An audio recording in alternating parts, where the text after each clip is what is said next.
The house sat on a quiet cul-de-sac in Charlotte, North Carolina, the kind of street where kids still rode bikes until the streetlights blinked on, and every porch had a Carolina rocker painted some shade of blue.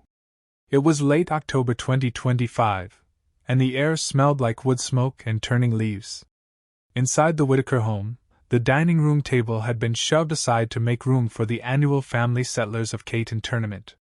Cards slapped, sheep were hoarded, and somebody, usually Uncle Ray, was already accused of hiding or. Claire Whitaker, 34, red-haired, quick-smiled, and currently holding the longest road card, leaned over and kissed her husband on the cheek just to throw him off his brick count. "You know, babe," she said loudly enough for the whole table to hear. "You weren't exactly my first choice." Nate Whitaker, 36, bearded, civil engineering calm even when losing at board games, didn't look up from his hand. "Yeah, but I was your only option left by 25. The table detonated in laughter. Their 9-year-old daughter Harper gasped theatrically. Their 7-year-old son Eli yelled, "Dad!" And from the rocking chair by the fireplace, where she had been quietly dominating the sidelines with sweet tea and a lap blanket, Grandma Ruth, 83, former Marine Corps nurse, zero filter, leaned forward and whispered just loud enough for the microphones of memory to catch it. "He's not wrong." The room howled harder. Claire's face went the color of the brick cards. Nate finally cracked a grin and stole the longest road right back. But the line lodged itself in the evening like a perfectly placed robber, and later, when the kids were asleep on the couch under a pile of blankets, and the adults were washing dishes in the soft yellow light of the kitchen, Claire found herself replaying the last 15 years in fast forward. She had not, in fact, pictured herself married to Nate Whitaker at 22. At 22 she had pictured herself married to Connor Brennan, lead singer of the almost famous indie band County Lines, who wrote songs about girls with hurricane eyes and could quote Kerouac while rolling a perfect cigarette. Connor had cheekbones sharp enough to cut glass and a habit of disappearing for 3 days whenever the mood struck. They met at a dive bar in Noda the night Claire graduated from UNC Charlotte with her English degree and a reckless belief that love should feel like standing on the edge of something on fire.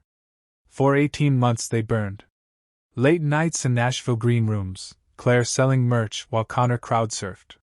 Weekends in Asheville cabins with no cell service and too much whiskey. He told her she was his muse. She believed him until the night in Atlanta when she found the text that said, "Baby, come back to the bus after the Charlotte girl leaves." She left the venue, took a Greyhound home at 3 a.m., and deleted every song he'd ever sent her. At 23 she dated Parker Langford III, trust fund real estate prince who summered in Nantucket and wore salmon-colored pants without irony. Parker took her to steakhouses where the menus had no prices and talked about our portfolio before they'd even said "I love you." Claire lasted 4 months, until the night he suggested she quit her marketing job at the little agency in South End because Langford women don't need to work. She broke up with him in the parking lot of Cowfish, handed back the Tiffany bracelet, and ate an entire sushi burger by herself in celebration. 24 brought a string of almosts: the firefighter who was perfect until he wasn't, the grad student who quoted Derrida in bed, the high school sweetheart who slid into her DMs the week his divorce was final. Claire threw herself into work, copywriter by day, bartender by weekend, and told herself she was having the time of her life. She was also, quietly, terrified that the best parts had already happened and she'd somehow missed the exit. Then came the blizzard of February 2015. Charlotte doesn't do blizzards, but that year it tried. 6 inches of snow and ice shut the city down for 4 days. Claire's power went out on night 2. Her heat followed on night 3.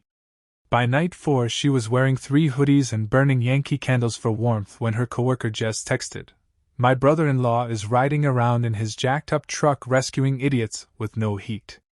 Want in?" That brother-in-law was Nate.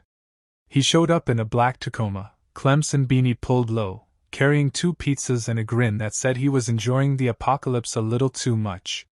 He fixed her furnace in 45 minutes, refused payment, ate 3 slices of pepperoni while it rebooted, and asked if she wanted to ride along while he checked on a few more houses. Claire, who had not spoken to another adult in 72 hours, said yes before her brain caught up. They drove Charlotte's frozen streets like it was the most natural thing in the world. He told her about growing up in Rock Hill, about losing his dad young, about paying for Clemson by pouring concrete every summer. She told him about Connor's tour bus and Parker's salmon pants. He laughed in all the right places. When he dropped her off at 2 a.m., the furnace humming like nothing had ever been wrong, he said, "If you get cold again, text me. I make a mean chili, too." She texted him the next morning. He brought chili. And cornbread. And a 6-pack of cheerwine because he noticed the empty bottles in her recycling. They didn't kiss until the third chilly night.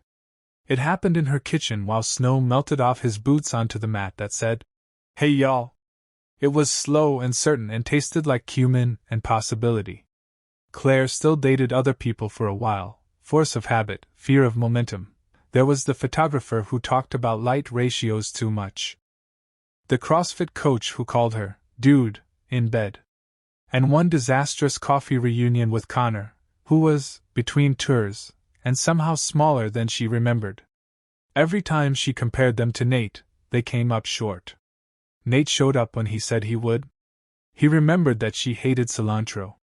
When her grandmother went into the hospital with pneumonia, he sat in the ICU waiting room for 6 hours reading ESPN on his phone and never once made her feel dramatic for crying. On her 25th birthday, Connor texted again, "Playing Raleigh next week. VIP backstage. Come see what you walked away from." That same night, Nate took her to a quiet rooftop in Uptown, handed her a small wooden box he'd carved himself, and inside was a key. "It's to my house," he said, cheeks pink from nerves or cold. "I know it's fast. And I know I'm not the guy you pictured at 22. But I want to build things with you, Claire. Actual things. Porches. Family. A life that doesn't disappear when the encore ends." She said yes with the key still in her palm and tears freezing on her lashes. They married the following spring in a little white church in Vauxhall, dogwoods blooming like the world was showing off just for them. Grandma Ruth, who had buried 2 husbands and raised 4 kids through recessions and wars, stood up at the reception, tapped her glass with a spoon, and said, "I've seen a lot of men promise forever. This one means it." Then she winked at Claire and added, "Sometimes the last one in line is the only one who stayed in line." 10 years, 2 kids, 1 dog, and countless Friday game nights later, here they were. Back in the kitchen, Nate handed Claire a dish towel. "You okay?" he asked quietly. She dried a wine glass, watching the way the pendant light caught the gold in his wedding band. "I was just thinking," she said, "about how furious 23-year-old me would be if she knew she ended up with the guy who rescued her furnace." He laughed under his breath. "And how does 34-year-old you feel?" She set the glass down, stepped close enough to smell the faint cedar of his soap, and whispered, "Like I won the damn lottery and didn't even know I'd bought a ticket." From the living room, Grandma Ruth's voice floated in, dry as November leaves. "Y'all quit canoodling and come settle this robbery dispute. Harper's trying to trade me sheep for victory points, and I raised her better than that." Claire and Nate walked back in hand. Harper was perched on Grandma Ruth's lap now, negotiating like a tiny attorney.